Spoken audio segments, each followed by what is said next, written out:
The first rays of sunlight slipped through the towering branches, painting the forest floor with patches of gold. Elara slowly opened her eyes. For a brief moment, she forgot where she was.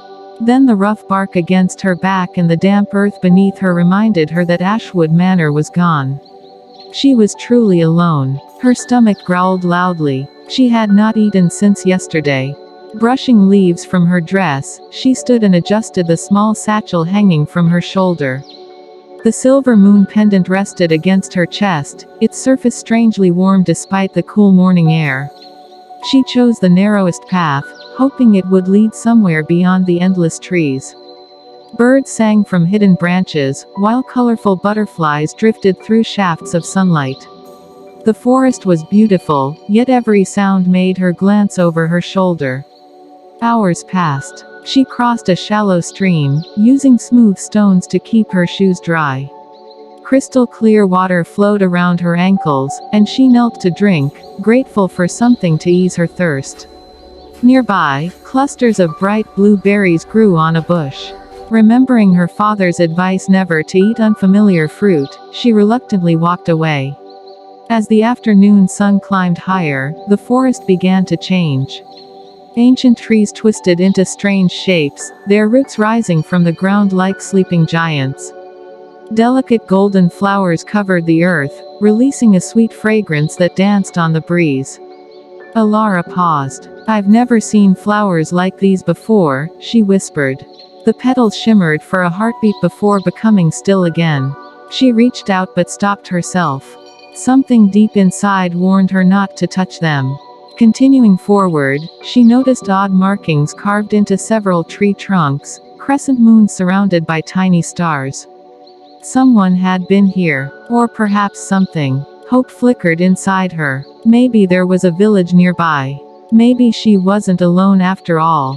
She quickened her pace. Instead of finding a road, she discovered an abandoned stone bridge covered in moss.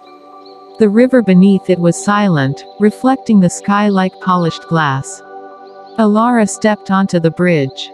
Halfway across, a cold wind swept through the forest. The birds stopped singing. The butterflies vanished. Everything became unnaturally quiet. She wrapped her arms around herself.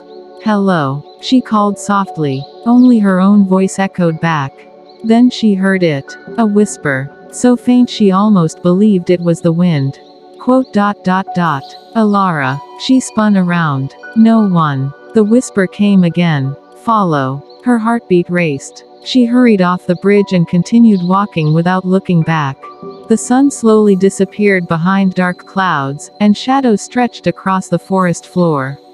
Fatigue settled into her legs. Every step became heavier than the last. Just as she thought she could go no farther, she reached a small clearing. In its center stood a magnificent white oak unlike any tree she had ever seen. Its branches spread wide beneath the evening sky, and tiny lights floated around it like stars that had drifted down from the heavens.